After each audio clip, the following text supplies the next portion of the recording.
ఆకలికి ఆహారం కావాలి, దాహానికి నీరు కావాలి, చీకటికి వెలుగు కావాలి, దుఃఖానికి సుఖం కావాలి. అసలు కావాలి అనే ఆలోచన నుంచే ఆశ అనేది పుట్టిందేమోనని అనిపిస్తోంది. ఆశే కోరికలకు పునాది. ఏ ఆశ లేకుండా ఈ భూమి మీదకి వచ్చిన మనిషికి మొదట రుచిని పరిచయం చేసేది అమ్మ.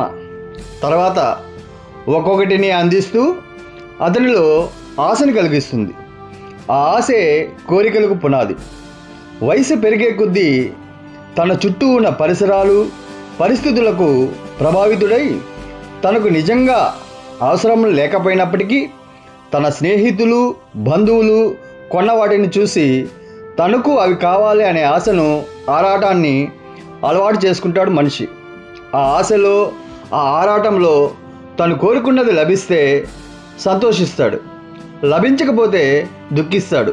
కానీ తను కోరుకున్నది దొరికినా లేక అనుకున్నది జరిగినా అంతటితో తన ఆశలకు, ఆరాటాలకు చర్మగీతం పాడకుండా నిరంతరం ఆశాన్వేషణలోనే మనిషి ఎందుకు పయనిస్తున్నాడో అనేది ఎవరికీ అంతుపట్టని ప్రశ్నగానే మిగిలిపోయింది.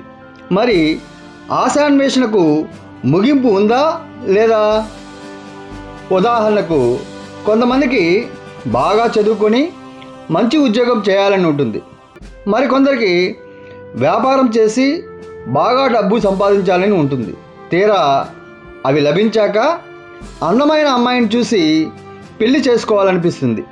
పెళ్ళై పిల్లలు పుట్టిన తర్వాత మంచి ఇల్లు ఉంటే బాగుంటుందని అనిపిస్తుంది. ఇల్లు కట్టుకున్నాక ఎక్కడికైనా వెళ్ళడానికి కారు ఉంటే బాగుంటుందనే మరో కొత్త కోరిక కలుగుతుంది. కారు కొన్నాక ఇంకా డబ్బులు బాగా సంపాదించి మరొక ఇల్లు, మరికొన్ని వాహనాలు, స్థలాలు, పొలాలు కొనాలనే కొత్త ఆశలు మళ్ళీ మన మనసులో ఉదయిస్తాయి. ఇలా ఈ కోరికల పరంపర నదీ ప్రవాహంలా నిరంతరం కొనసాగుతూనే ఉంటుంది. దీనిని బట్టి చూస్తే అసలు మనిషికి నిజంగా ఏం కావాలి అనే సందేహం మనలో సహజంగానే కలుగుతుంది.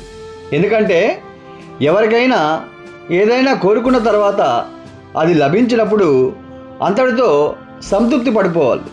మరి ఇన్ని లభించినా కూడా మనిషి ఎందుకు సంతృప్తి చెందడం లేదు అని ఆలోచిస్తే మనకు ఒక విషయం బోధపడుతుంది.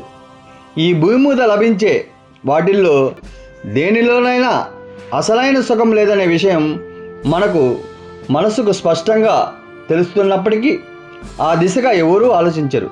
అంతేకాకుండా అందంగా కనిపించే అశాంతి మార్గంలోనే అడుగులు వేసుకుంటూ వెళ్తారు. మరి మనిషికి నిజంగా ఏం కావాలి? కూడు, గూడు, గుడ్డ. నిజానికి ఈ 3 అవసరాలే మనిషికి కావాల్సింది. మిగిలినవన్నీ బోనస్సే. కానీ మనిషి మిగిలినవి సమకూర్చుకోవడానికే తన జీవితాన్నంతా వృధా చేసుకుంటాడు. చివరకు దేనిలోనూ సుఖం లేదనే విషయం తెలుసుకునేలోపు జీవితం ముగిసిపోతుంది.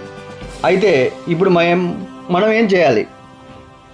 సత్తు గిన్నెలో సద్దన్నం దొరికినా, చింపిరి చాప మీద పడుకున్నా, చిరిగిన చొక్కా వేసుకున్నా చింతపడకుండా చిరునవ్వు చిందిస్తూ బతుకు బండిని నడిపేవాడే మహా ఐశ్వర్యవంతుడు.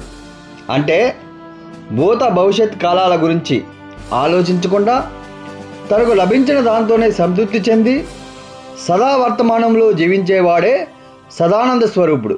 మరి అందంగా కనిపించే అశాంతి మార్గంలో నడుస్తామా లేక సదా వర్తమానంలో జీవిస్తామా అనేది ఎవరికి వారు నిర్ణయం తీసుకోవాలి తప్ప వేరే వాళ్ళ సూచనలు, సలహాలు ఇక్కడ పనికిరావు.